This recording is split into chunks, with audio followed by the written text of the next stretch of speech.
Salut, je m'appelle Arnaud. Je suis en première année de licence et on peut dire que je suis un geek. Enfin, je suis fasciné par les ordinateurs et la technologie, et je fais des études d'informatique. Je suis un mec normal qui préférerait passer son temps libre sur son ordi que de faire la fête. Je me fiche un peu de mon physique. Pour moi, les vêtements ne sont que des vêtements. Alors un t-shirt ample et un jean me conviennent. Je ne suis pas non plus doué pour les relations. Je me renferme et je finis par dire des bêtises. J'imagine que c'est pour ça que je préfère rester dans ma bulle d'informatique. Enfin, c'était jusqu'à ce que je rencontre Camille. Je n'ai jamais eu de petite copine avant, et vu ma maladresse, ce n'était pas étonnant. La première fois que j'ai vu Camille, ça ne s'est pas bien passé. J'étais en retard pour mon travail de groupe à la bibliothèque, alors je courais dans les escaliers et je lui ai rentré dedans alors qu'elle lisait un livre en descendant. Je l'ai regardée, horrifiée, tombant dans les escaliers. Elle s'est fracturée la cheville. Je me sentais tellement coupable et je m'en voulais. Après ça, j'ai essayé d'être le mec sympa qui l'aide. Je lui ai proposé de porter son sac en cours, mais elle a soufflé. « Est-ce que tu pourrais ne pas t'approcher de moi ? Je n'ai pas besoin de ton aide, d'accord ?» Puis elle m'a lancé un regard noir. Une autre fois, je l'ai croisée quand elle était assise dans l'herbe, plongée dans sa lecture de Twilight. Alors je lui ai offert un exemplaire signé du deuxième livre de la saga. Elle a levé le nez vers moi et m'a dit que ce livre était tellement dépassé. Puis elle est partie. J'imagine qu'elle m'en voulait toujours pour l'accident. Mais la fois suivante où je l'ai vue, elle était en train de lire le livre que je lui avais donné. Elle a ricané en me disant « Ok, c'est en fait un cadeau très sympa, merci ». Après ça, on a commencé à se parler davantage, et je l'aidais même avec ses révisions. Je n'ai jamais rencontré une fille comme Camille. Elle était si délicate, féminine et jolie. Mais tout comme mon truc c'était l'informatique, elle c'était la lecture. Elle adorait lire, et elle avait toujours la tête plongée dans un livre. J'admirais ça chez elle, une fille qui lit autant qu'elle devait avoir une belle âme. Je suis tombé amoureux d'elle, mais vu comme je suis maladroit, je ne pensais pas avoir une chance. Puis une fois, après l'avoir aidée à réviser, elle s'est penchée pour m'embrasser. Croyez-moi, personne n'a jamais été aussi choqué. Peu après ça, on est devenu officiellement un couple, et au début, tout se passait bien.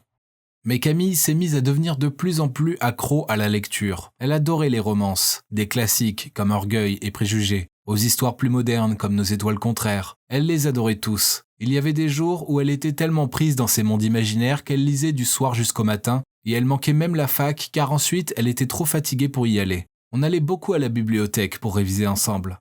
Enfin, moi je révisais pendant qu'elle rêvassait en regardant par la fenêtre, perdue dans le monde imaginaire qui occupait ses pensées à ce moment-là. Et quand je l'appelais, elle ne répondait pas. Dès qu'elle avait fini un livre, elle était déprimée, comme si elle ne pouvait plus faire face à la réalité.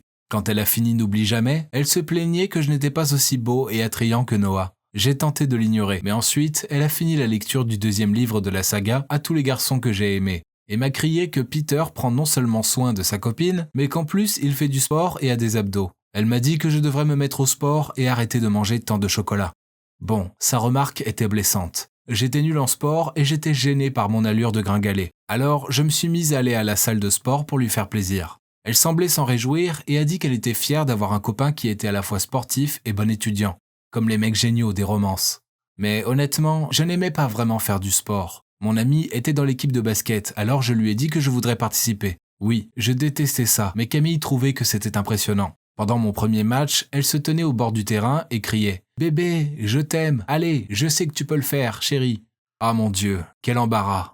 Je savais qu'elle était très fière de me voir jouer au basket, alors ça me donnait de l'énergie et j'avais hâte de marquer. J'étais si anxieux que j'ai par erreur marqué dans le camp adverse. Soudainement, elle a crié de déception. « Oh non, Edward ne m'aurait jamais mise dans l'embarras comme ça !» C'est là que mes coéquipiers se sont tournés vers moi et ont rigolé de mon cœur, ce qui m'a vraiment gêné. J'ai lancé le ballon sur le terrain et je suis allé vers elle en demandant avec colère « C'est qui, Edward ?» Puis je suis parti en furie en la laissant là, interloquée. J'en avais marre d'être toujours comparé à un mec génial de son monde imaginaire et aussi de faire du sport. Je n'en pouvais plus.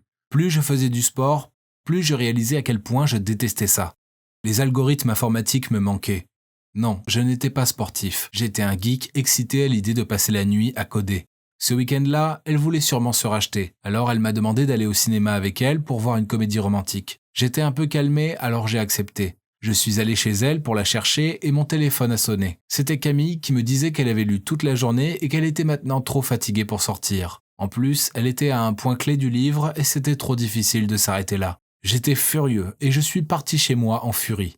Je trouvais que Camille préférait ses mecs imaginaires à moi, son vrai petit ami. Le lendemain matin, j'étais toujours en colère. Quand j'ai expliqué à Camille ce que je ressentais, elle s'est mise à pleurer puis m'a dit que c'était de ma faute de ne pas m'être occupé d'elle hier soir parce qu'elle avait dit qu'elle était fatiguée. Elle voulait un Apollon pour lui apporter à manger, la dorloter et s'occuper d'elle. Je ne revenais pas de ce qu'elle disait. Ce n'est pas parce que je n'étais pas aussi merveilleux qu'un personnage de fiction que je ne prenais pas soin d'elle. Comment osait-elle dire le contraire? Je sais que c'est dingue, mais le problème c'est que j'aime vraiment Camille. Alors je me suis dit que si elle voulait le mec parfait, je pouvais le devenir, non? Ce soir-là, après une longue journée de révision, j'allais prendre un bain quand Camille m'a écrit « Chérie, j'ai envie de spaghettis mais il pleut dehors. » Alors, même si j'étais fatigué, j'ai couru lui en acheter et lui ai amené. Vous auriez dû voir son visage, elle était super contente. La voir heureuse me faisait fondre. Tout était bien, sauf que j'ai fini par être malade. Bleu. Le lendemain, Camille est venue chez moi pour s'occuper de moi. Elle m'a fait de la soupe et m'a aidé à la boire. J'ai fini par m'endormir et quand je me suis réveillé, elle était partie. Ça ne m'inquiétait pas trop sur le moment, mais 3 jours plus tard, elle n'avait toujours pas répondu à mes appels et mes messages. Au final, elle a décroché et m'a dit que c'était parce qu'elle était en colère. Il se trouve qu'elle se prenait pour le personnage principal de la romance qu'elle était en train de lire. Dans cette histoire, quand le mec génial tombe malade et que sa chérie vient le voir pour lui donner à manger, il l'embrasse. Alors, elle s'attendait à ce que je fasse pareil, sauf que je me suis endormi. Je ne savais pas s'il fallait rire ou pleurer.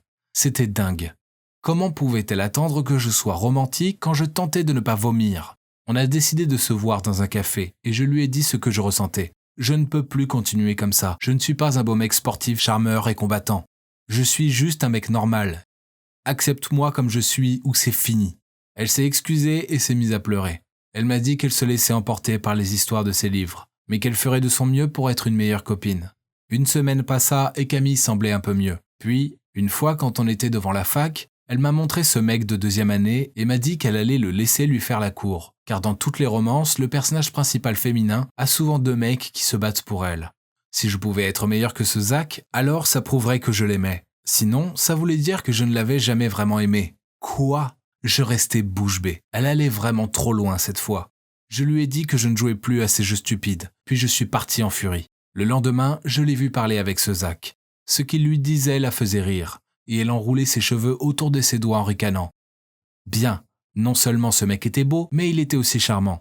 Il ressemblait à un héros galant, alors que moi j'étais plutôt comme les méchants. Le problème, c'est que j'aime toujours Camille. Comment puis-je lui faire comprendre que les romances ne sont rien d'autre que de la fiction? Et même si je ne suis pas un magnifique héros qui dépose des pétales de fleurs chez elle, je suis quand même un mec bien qui veut s'occuper d'elle.